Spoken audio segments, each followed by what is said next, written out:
Breaking Bad was full of great villains that hold a place in TV history for sure. Everyone has their favorite villain in Breaking Bad, however one character is typically revered and feared more than the rest. Todd Alquist is the topic of today's video, and today we are going to be breaking down exactly why Todd's character is so feared. Before we get into the video, I wanted to thank everyone who has subscribed and liked any of the videos so far. You guys have been blowing up my video about Gale, and it feels so great seeing you guys enjoy the videos. Thanks again, and we'll get right into the video. Throughout Breaking Bad, we are exposed to many evil characters. Some of them are very similar to one another. The first major villain we are introduced to is Tuco. While I'm sure none of us would want to be locked in a room with Tuco, he does not invoke the same fear as other characters do.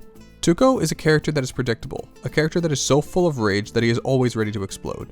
While Tuco does have a friendly side with his family, he is consistently violent with everyone else in the criminal world. Another character that is very much feared as well is Gustavo Fring. Gus and Todd share a lot of similarities. Both Gus and Todd are willing to stop at nothing to reach their goals. The lives of others that get in their way are simply inconveniences that need to be dealt with in the fastest and most reasonable fashion. However, it does seem that Todd does take this a step further. While we don't exactly know what Gus would do if he was presented with the Drew Sharp situation, it would not be out of the ordinary to suggest that he would do the same thing that Todd did. On the other hand, when it comes to Todd killing his housekeeper, it is difficult to imagine Gus doing the same thing. I think the main reason why Todd is often seen as scarier than Gus would be his more realistic and grounded portrayal of Todd. Gus's character can be seen as somewhat unrealistic due to his almost omnipresent abilities. On the other hand, we see the mistakes and flaws of Todd. We see his in-vain love interests, we see his cringy moments, and most importantly, we see his mistakes. In a weird way, these things give Todd a layer of humanity. I think this is what makes Todd so scary. When looking at a character like Gustavo, it is easy to see him as a remorseless killer, a man who is here for revenge and money, but not a character who enjoys violence. He is nothing more than a moralist CEO. Todd, on the other hand, shares many similarities with infamous serial killers. Starting off, we could talk about the way he masks his inner demons with a sense of normalcy. There are endless examples of Todd doing his best to act normal or say the right thing, moments where he is completely socially unaware.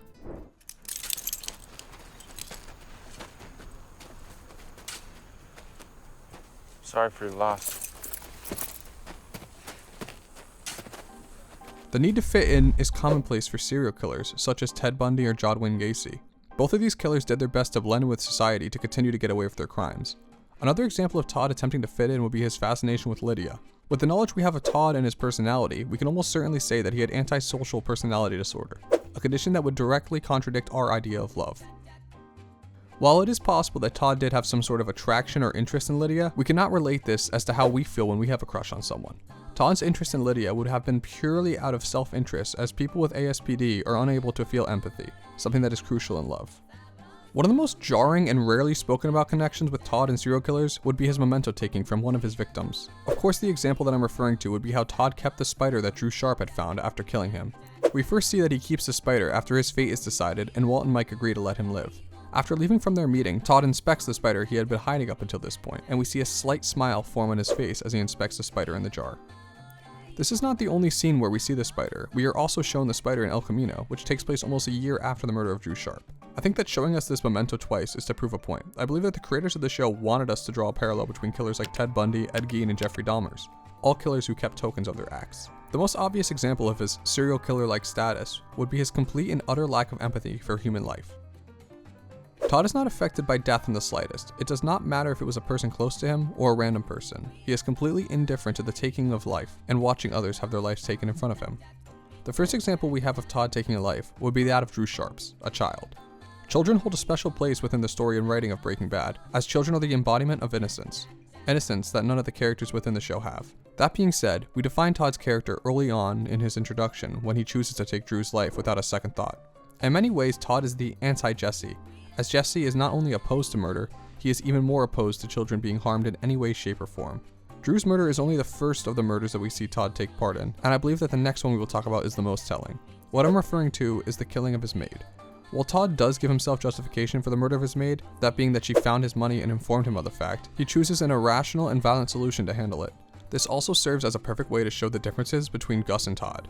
When Walt uses the cleaning woman at the laundry to help him clean the lab, Gus sends them all back to their country of origin. He doesn't violently kill them on the spot like Todd does. With all of that being said, is it truly fair to call Todd a serial killer?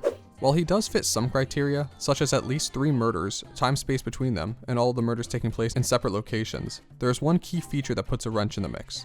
The feature that I'm referring to is motivation. It would not be outlandish to assume that Todd has had more victims than the 3 that we are aware of. However, all 3 of his victims we do know of had their lives taken because Todd had external motivations to kill them. Drew Sharp could have gone to the police, Andrea was killed to keep Jesse in line, and Todd's maid had found his money and could have grown suspicious at its origins. While examining infamous serial killers and using the qualifications that have been assigned to them, we see that motive is of the utmost importance. Serial killers like Ted Bundy had the uncontrollable urge to kill, and the act of killing itself was the goal. It was the motivation. Whether the motivation was achieving power, gaining sexual gratification, or the thrill of getting away with the act itself, we do not see these as motivations for Todd. Even though I wouldn't necessarily define Todd as a serial killer, I do believe that his likeness and similarities between serial killers is what makes him so frightening. We get a cold, hard look at a remorseless person, a person that does not value life. Jesse Plemons, the actor who played Todd, said that he believes Todd is the result of someone like the boy that Jesse found in the episode Peekaboo. He believes that with Todd's mental disorder, he was turned the way he became as a product of his environment. He was raised in an environment where violence was normal, and that was what was ingrained in him. Jesse Plemons is also to thank for his amazing portrayal of Todd, as he is one of the reasons why he is such a recognizable and infamous character. Do you think that Todd was the scariest character in Breaking Bad? And do you think he was a serial killer? Let me know in the comments, and with all that being said, I hope you enjoyed today's video. Again, thank you so much for your support as we approach 500 subs. I hope you all have a great day or night, and peace out.